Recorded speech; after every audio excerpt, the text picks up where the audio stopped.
Bonjour à tous, bonjour à toutes.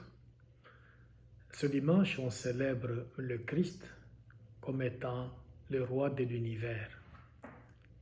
Et l'évangile qui est proposé à notre méditation est celui de Jean, au chapitre 18, de 33b à 37. Un roi, quand on le regarde à la télévision, ou d'après ce que l'on sait, le roi a comme trône un siège spécial. Il porte aussi une couronne.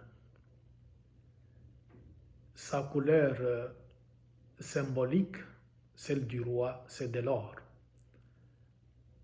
Le roi se fait souvent entouré de beaucoup de gardes de corps. Ses voitures sont luxueuses. En plus des chars qu'il peut avoir, il y a aussi beaucoup de militaires autour de lui afin de lui assurer la protection. Un roi vit dans un palais. Même si aujourd'hui, on dit que le roi règne, mais il ne gouverne pas, c'est quand même quelqu'un qui vit dans beaucoup de faste, dans beaucoup de luxe, dans beaucoup de choses qui sont somptueuses. Et sa fortune est estimée à plusieurs millions de dollars. Jésus est roi de l'univers, mais on sait que sa royauté ne vient pas de ce monde. Et sa royauté ne se calque pas sur le modèle du monde. Jésus, lui, quand il est venu au monde, il n'est pas venu dans un palais. Il est né dans une étable et couché dans une mangeoire. Il n'avait pas d'endroit où reposer la tête.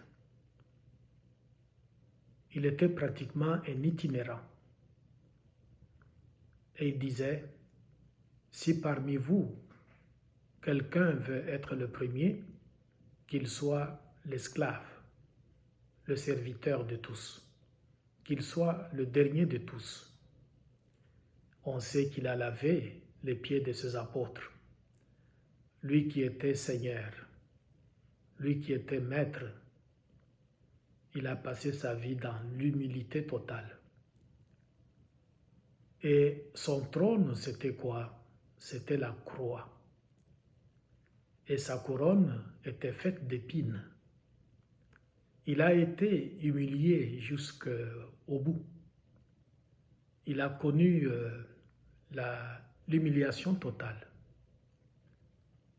Il a été ensanglanté. Il est mort d'une façon ignominieuse. Et pourtant, il est roi. Il est roi parce que d'abord, il a vaincu des choses qui sont terribles. Il a vaincu la mort de par sa résurrection. Il a aussi vaincu la haine.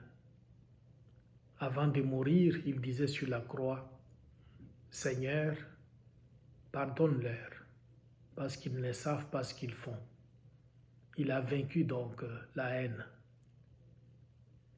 Quand on regarde le texte qui nous est proposé à cette fête de Jésus comme roi de l'univers, c'est un texte au fond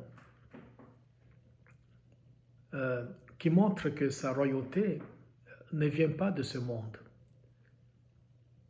Il est celui qui, à la fin du temps, va venir sur des nuées. Et là, il va siéger afin de demander des comptes à tout un chacun. En ce moment-là, il va faire ligoter le diable pour toujours, ainsi que ses troupes, et il va donner à chacun selon ce qu'il aura produit. Il va envoyer ses anges aux quatre coins du monde, depuis l'extrémité de la terre jusqu'à l'extrémité du ciel, afin d'aller rassembler tous ses élus. Sa royauté, au fond, va avoir quelque chose de, j'allais presque dire, de palpable à la fin de temps, au moment où il va revenir pour juger les vivants et les morts. Mais aujourd'hui, nous sommes convaincus de par notre foi que Jésus est le roi de l'univers, même si il va tout récapituler à la fin de temps. Il reste que nous, au nom de notre foi, nous pouvons le faire régner, dans la mesure où, de par notre foi, nous faisons de notre mieux pour que sur la terre, où que nous vivions, que nous soyons donc capables de mettre en pratique les commandements qu'il nous a laissés. Son royaume est un royaume de vérité, le royaume de Dieu. Parce que vérité ici, il faut prendre ça dans le sens de Dieu lui-même. Son royaume est un royaume de paix. Son royaume est celui de la miséricorde. Son royaume est un royaume de serviabilité. Son royaume est celui de l'amour. Et il nous a aimés jusqu'au sacrifice suprême. Si on aime comme il nous a aimés, si on est artisan de paix, si on fait de notre mieux pour qu'il y ait plus de miséricorde sur la terre, de paix, de joie, je pense que son règne va donc s'établir. Quand on est dans un pays où le roi est dictateur, les gens vont se comporter de manière à faire des choses de telle sorte qu'ils n'énervent pas le roi. Parce que s'il s'énerve alors qu'il est dictateur, il peut commettre beaucoup de bévues et faire en sorte que tous ceux et celles qui vont aller à l'encontre de ce qu'il demande soient donc punis.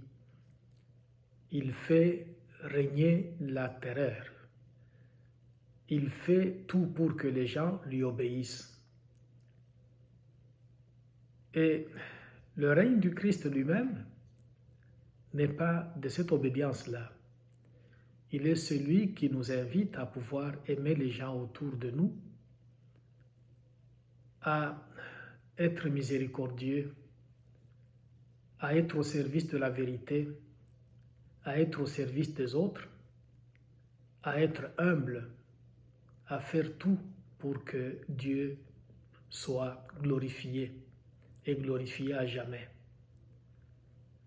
Si on comprend donc cette fête dans ce sens-là, on l'aura donc bien comprise, parce que la royauté du Christ ne vient pas de ce monde, sa royauté vient de Dieu, et ça va se manifester davantage à la parousie, donc à la fin du temps, au moment où il viendra donc juger les vivants et les morts, et à ce moment-là, il va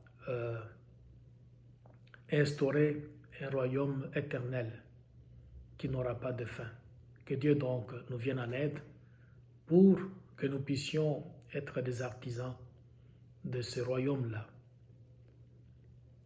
Avant que le Christ revienne, qu'on soit capable donc de vivre de telle sorte qu'on participe de manière active à l'institution de ce royaume. Amen.